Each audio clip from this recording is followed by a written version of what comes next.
सीतापुर नाम के एक गांव में लोग बहुत हंसी खुशी रहा करते थे। उस गांव में एक बहुत गरीब परिवार रहता था। उस परिवार में मोहन, उसकी बीवी लता और उनका 8 साल का बेटा चीकू रहते थे।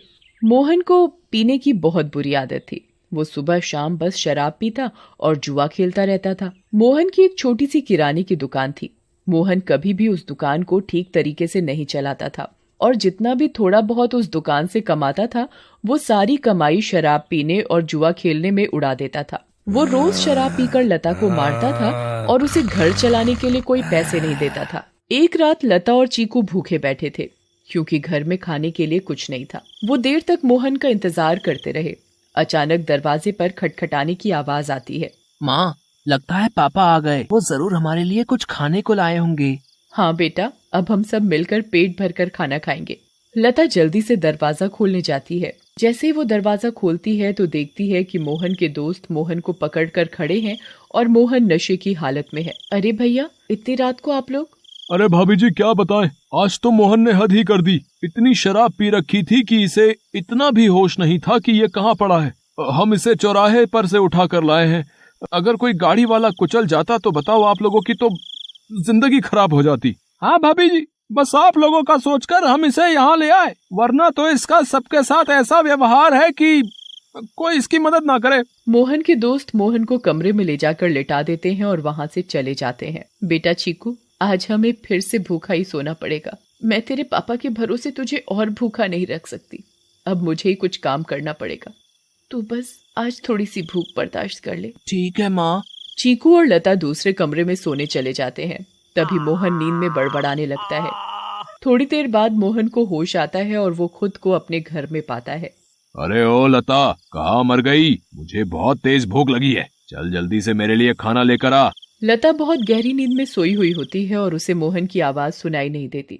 मोहन 4-5 बार आवाज देता है पर लता नहीं उठती। मोहन गुस्से से लाल हो जाता है और कमरे में रखे एक मोटे से डंडे को उठाता है और दूसरे कमरे में जाता है जहां लता और चीकू सो रहे होते हैं। वो डंडे से लता को बुरी तरह पीटने लगता है। लता अचानक नींद से उठ खड़ी होती है। बचाओ बचाओ, मुझे मत मारो।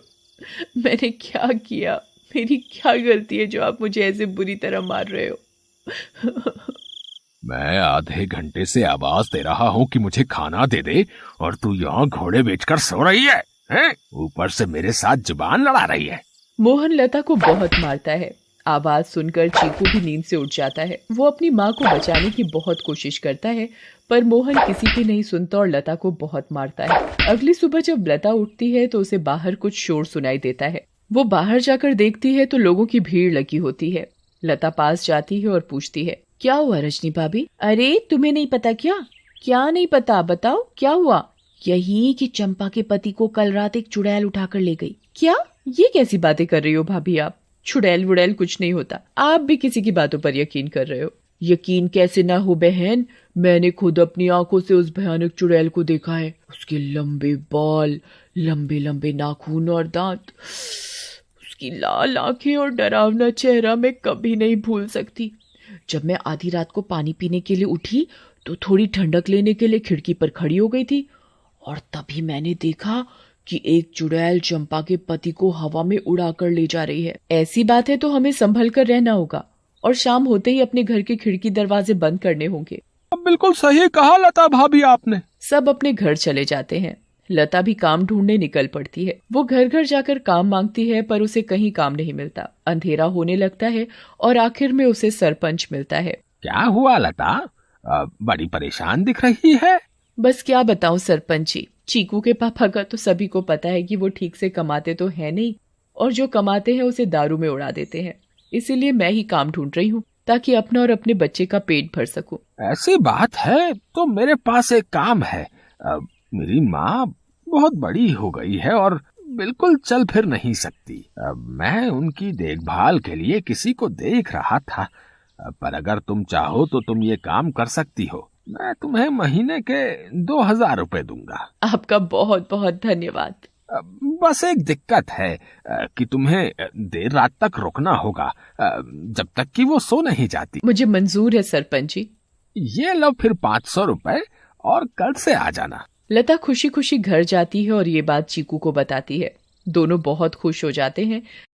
तभी वहाँ मोहन आ जाता है। क्या बात है? किस बात की इतनी खुशी मनाई जा रही है? मुझे उनकी बड़ी माँ का ध्यान रखना होगा, जिसके बदले वो मुझे पूरे 2000 रुपए देंगे। तू कहीं भी जाकर मर, मुझे कोई फर्क नहीं पड़ता। बस मुझे दारू पीने के लिए पैसे मिलने चाहिए। तभी मोहन को लता के हाथ में कुछ पैसे दिखते हैं। मोहन वो पैसे लता से छीन लेता है। लता बहुत रोती है और अपने पैसे मांगती है, पर मोहन उसकी एक नहीं सुनता और दारू पीने चला जाता है। लता उन पैसों में से कुछ पैसे अपने पल्लू में पहले से ही बांध लेती है, जिसका वो घर का राशन ले आती है। उस दिन लता और चीकू पेट भरकर खाना खाते हैं, चैन की नींद सोते हैं। दूसरी ओर चुड़ैल का आतंक शुरू हो जाता है। वो आसमान से आती है और गांव वालों के घरों के ऊपर उड़ती रहती है। वो कभी किसी के घर के ऊपर तो कभी किसी और के घर के ऊपर अपने शिकार की तलाश में उड़ती रहती है। अब मैं अपना शिकार करूंगी। किसको लेकर जाऊं आज अपने साथ? किसको? बहुत देर तक चुड़ैल को कोई दिखाई नहीं देता। लगता है इस गांव के आदमी बहुत चालाक हो गए। अब इन्होंने रात को निकलना ही बंद कर दिया। अगर ऐसा रहा तो मैं अपना शिकार कैसे करूंगी? किसको लेकर जाऊं अपने साथ? किसको लेकर जाऊंगी अपने साथ? तभी भोला रात को घर के बाहर आता है और रस्सी पर सूख रहे कपड़े उतार कर इकट्ठे करने लगता है। चुड़ैल की नजर भोला पर पड़ती है। मिल गया मेरा शिकार। चुड़ैल भोला पर हमला करती है। वो उसे एक हाथ से पकड़ती है और अपने साथ हवा में उड़ाकर ले जाती है। बचाओ बचाओ, मुझे छोड़ दो, जाने दो मुझे। तू तो मेरा आज का शिकार है, ऐसे कैसे छोड़ दूं? तभी भोला की बीवी बाहर भोला को देखने आती है। उसे भोला घर के बाहर कहीं नहीं दिखता, पर फिर उसकी नजर ऊपर जाती है और वो देखती है कि चुड़ैल उसके पति को लेकर जा रही है। रेखा ये सब देखकर बेहोश ही हो जाती है और सुबह जाकर उसे होश आता है। होश आते ही वो अपने पति को हर तरफ ढूंढने लगती है, पर वो कहीं नहीं मिलता। वो यहाँ वहाँ पागलों की तरह भागती है और चिल्ला रही है। तभी गांव के लोग इकट्ठे हो जाते हैं। क्या हुआ रेखा भाभी? अगली सुबह जब लता उठती है तो उसे फिर से घर के बाहर कुछ लोगों का शोर सुनाई देता है। लता बाहर जाती है। क्या हुआ रजनी भाभी, आज किस बात का शोर हो रहा है? अरे लता, कल रात चुड़ैल रेखा के पति को उठाकर ले गई।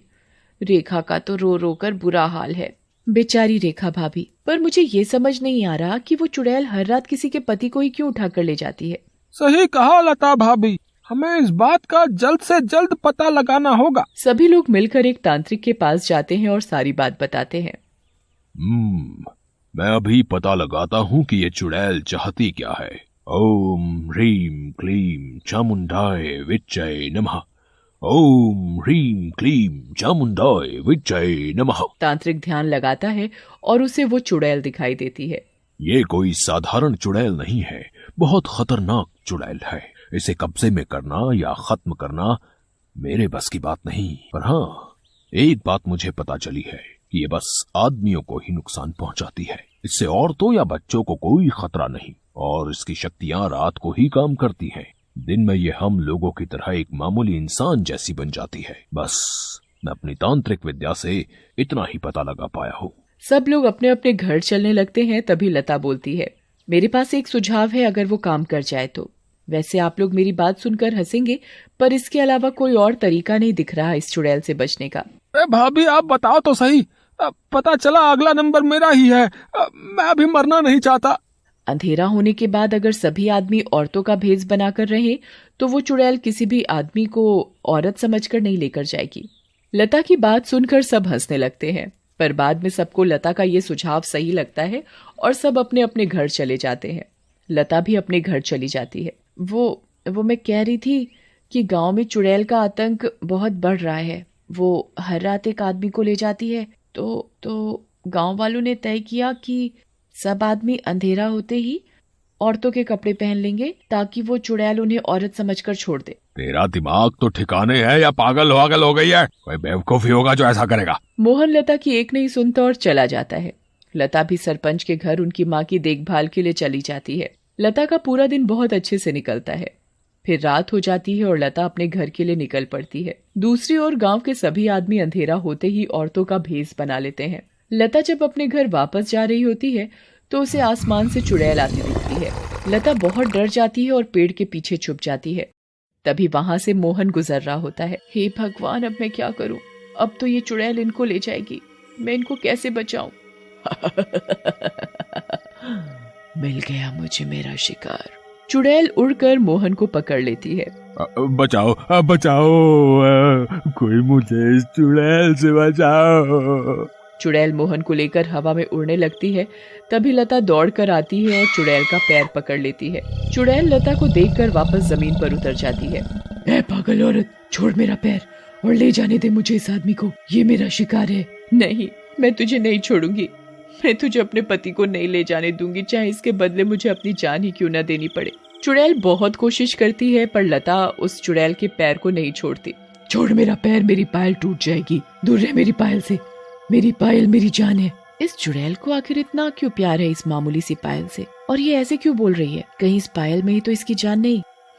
मुझे इस पायल को तोड़ देना चाहिए। लता उस पायल को तोड़ देती है। चुड़ैल आग में जलने लगती है। ये तूने क्या किया? मेरी पायल में ही मेरी जान थी और तूने वही तोड़ दी। चुड़ैल उस आग में खत्म हो जाती है। अब मुझे माफ कर दो लता, मैंने हमेशा तुम्हें मारा पीटा और आज तुमने ही मेरी जान बचाई।